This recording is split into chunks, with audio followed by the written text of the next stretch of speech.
Welcome back to another explainer.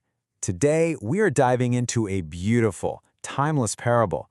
It's a story that's going to force us to look right at our wrists and literally, fundamentally rethink our relationship with our absolute most precious resource, time. Okay, let's dive into this. Have you ever actually stopped and asked yourself, what is the price of the time inside your watch? Now, I don't mean the metal or the glass or the leather band, but the actual time itself. It sounds like a completely unusual, maybe even an impossible question, right? But it's exactly the question that drives the incredible story we're exploring today. Section 1. The Lazy Son's Lesson. So to see the core problem that really sets this whole story in motion, we look at a father in a small village who carried a pretty heavy worry. You see, his son was incredibly careless. He was just kind of wandering aimlessly, day in and day out, instead of, building a life. The father realized he needed to do something drastic. He had to impart a life-changing lesson before the boy just wasted his potential entirely.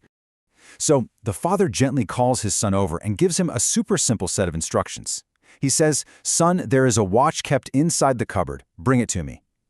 Well, the boy just walks over, opens the cupboard, grabs the watch, and hands it right to his father. It's an absolutely incredibly basic task, but this was the crucial first step of a much, much larger test. Section 2. Pricing the watch. Now, for the boy's first real mission, the father hands the watch right back and tells him to go to the market and basically ask people what they think it's worth.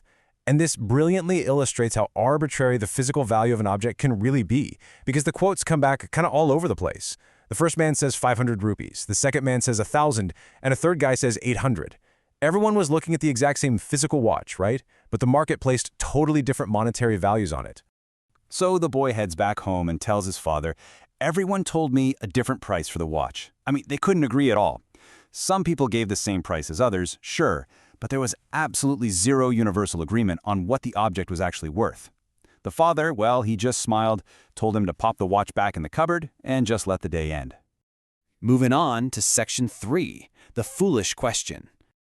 The very next day, the father completely shifts the whole paradigm of this lesson.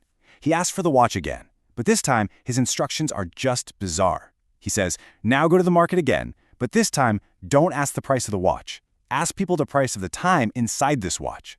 Just imagine the boy's face. Like, how do you even price an abstract concept? Still, he obeyed and headed back out into town. And when he started asking the villagers how much the time inside the watch was worth, oh man, the reaction was brutal. People looked at him strangely. Some just outright laughed in his face. Others basically told him to go away, dismissing the whole thing as a foolish question. You can totally imagine the deep embarrassment and genuine sadness the boy felt as his highly unusual question was just roundly mocked and rejected by literally everyone he met. Section 4. The Old Man's Wisdom. This brings us to the absolute climax of our explainer. After endless rejection, the boy stops at a small shop where an old watch repairman happens to be working. The boy asks that same foolish question, but the old man doesn't laugh. He just pauses, looks at the boy with a real kind smile and softly says, "Son, you cannot put a price on time." He understood exactly what the father was trying to teach. So the crucial point is really what the old man says next. On one hand, you could spend millions upon millions of rupees, right? You could possess infinite monetary wealth. But on the other hand, you cannot buy back even one single second of your life. It is absolutely impossible. The physical watch, sure, that can be bought and sold, but the time it tracks is completely 100% final once it passes. The old man then brilliantly explains this kind of dual nature of time. There's a harsh truth and a beautiful advantage. The harsh truth is just that time passes, it slips away continuously, whether you want it to or not. But the beautiful advantage, you have the ultimate agency to choose exactly how to spend it. The power is entirely in your hands. And that takes us to Section 5. The Ultimate Equalizer. Now, this builds into a universal truth that just completely shatters the boy's lazy worldview. 24.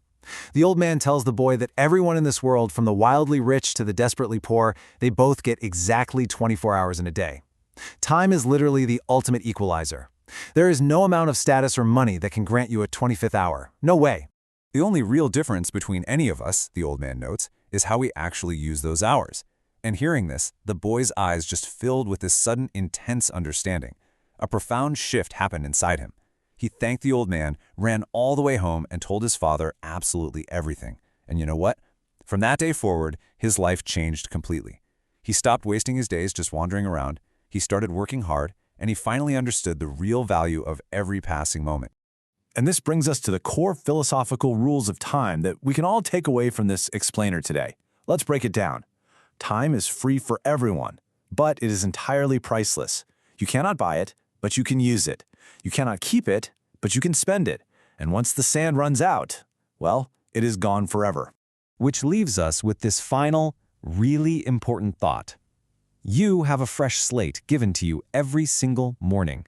The ticking inside the watch is happening right now.